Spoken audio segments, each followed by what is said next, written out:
शत्रुपा संसार की प्रथम स्त्री थी, ऐसी हिंदू मान्यता है। इनका जन्म ब्रह्मा के वामान से हुआ था। ब्रह्मांड 2 जनवरी 57 तथा स्वयंभू मनु की पत्नी थी। सुखसागर के अनुसार सृष्टि की वृद्धि के लिए ब्रह्मा जी ने अपने शरीर को 2 भागों में बांट लिया, जिनके नाम का और या काया हुए।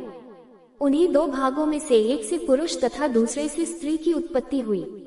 पुरुष का नाम स्वयंभू मनु और स्त्री का नाम शत्रुपा था। इन्हीं प्रथम पुरुष और प्रथम स्त्री की संतानों से संसार के समस्त जनों की उत्पत्ति हुई। मनु की संतान होने के कारण वे मानव कहलाए। इन्हें प्रियव्रत, उत्तानपाद आदि 7 पुत्र और 3 कन्याएं उत्पन्न हुई। नरमानस पुत्रों के बाद ब्रह्मा ने अंगजा नाम की एक कन्या उत्पन्न की, जिसके शत्रुपा, सरस्वती आदि नाम भी थे। मत्स्य पुराण में लिखा है कि ब्रह्मा से इसे स्वयंभू मनु, मारीच आदि 7 पुत्र हुए। मत्स्य अप्रैल 24-30। हरिहर पुराण के अनुसार शत्रुपा ने घोर तपस्या करके स्वयंभू मनु को पति रूप में प्राप्त किया था और इनसे वीर नामक एक पुत्र हुआ। मार्कंडेय पुराण में शत्रुपा के 2 पुत्रों के अतिरिक्त रिद्धि तथा प्रसूति नाम की 2 कन्याओं का भी उल्लेख है। कहीं कहीं एक और तीसरी कन्या देवहूति का भी नाम मिलता है। शिव तथा वायु पुराणों में 2 कन्याओं प्रसूति एवं आकुति का नाम है। वायु पुराण के अनुसार ब्रह्मा शरीर के 2 अंश हुए थे, जिनमें से एक से शत्रुपा हुई थी। नरमानस पुत्रों के बाद ब्रह्मा ने अंगजा नाम की एक कन्या उत्पन्न की, जिसके शत्रुपा, सरस्वती आदि नाम भी थे। मत्स्य पुराण में लिखा है कि ब्रह्मा से स्वयंभू मनु, मारीच आदि 7 पुत्र हुए। 3 हरिहर पुराणानुसार शत्रुपा ने घोर तपस्या करके स्वयंभू मनु को पति रूप में प्राप्त किया था। इनसे वीर नामक एक पुत्र हुआ। मार्कंडेय पुराण में शत्रुपा के 2 पुत्रों के अतिरिक्त रिद्धि तथा प्रसूति नाम की 2 कन्याओं का भी उल्लेख है। कहीं कहीं एक और तीसरी कन्या देवहूति का भी नाम मिलता है। शिव तथा वायु पुराणों में 2 कन्याओं प्रसूति एवं आकुति का नाम है। वायु पुराण के अनुसार ब्रह्मा के शरीर के 2 अंश हुए थे, जिनमें से एक से शत्रुपा हुई थी। देवी भागवत आदि में शत्रुपा की कथाएं कुछ भिन्न दी हुई हैं। महाराज स्वयंभू मनु और उनकी पत्नी महारानी शत्रुपा से मनुष्य जाति की इस अनुपम सृष्टि की रचना हुई।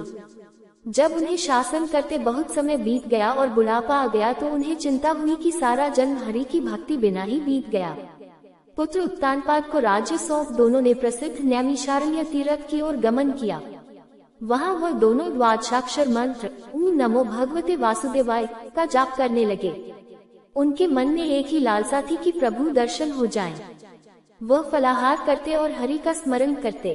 कुछ समय बाद वे श्री हरि के लिए कठोर तप करने लगे और फलों का त्याग कर केवल जल पर रहने लगे। मन में प्रभु को देखने की प्रबल अभिलाषा थी।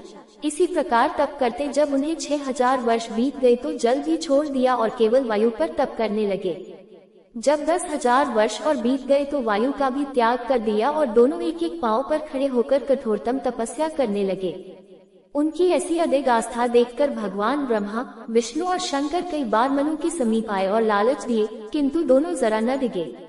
उनके शरीर अस्थियों का ढांचा रह गए, पर उनके मन में जरा भी पीड़ा न थी। उनकी तपस्या से श्री प्रभु प्रसन्न और संतुष्ट हुए और आकाशवाणी से बोले कि वर मांगो।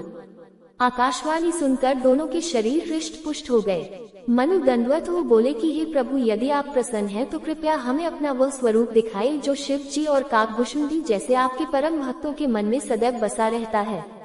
इस पर सर्व समर्थ भगवान अपने मेघ के समान श्यामवर्ण रूप में प्रकट हुए। श्री हरि भगवान के दर्शन पा मनु शत्रुपा खुश हो गए और प्रभु के चरणों से लिप्ट गए। भगवान ने उन्हें उठाया और कहा कि मनचाहा वरदान मांगो। मनु महाराज बोले कि हे प्रभु, आपसे क्या छिपाना, मुझे आपके समान पुत्र चाहिए। इस पर भगवान ने वरदान दे दिया, हे राजन, मैं स्वयं आपके पुत्र रूप में आऊंगा। महारानी शत्रुपा ने भी कहा कि जो वर मेरे पति महाराज मनु ने मांगा, मुझे भी वही अच्छा लगा। कुछ समय पश्चात मनु और शत्रुपा अयोध्या के राजा दशरथ और महारानी कौशल्या के रूप में जन्म लिए और सर्वशक्तिमान सर्वेश्वर भगवान उनके घर इच्छा निर्मित मनुष्य रूप में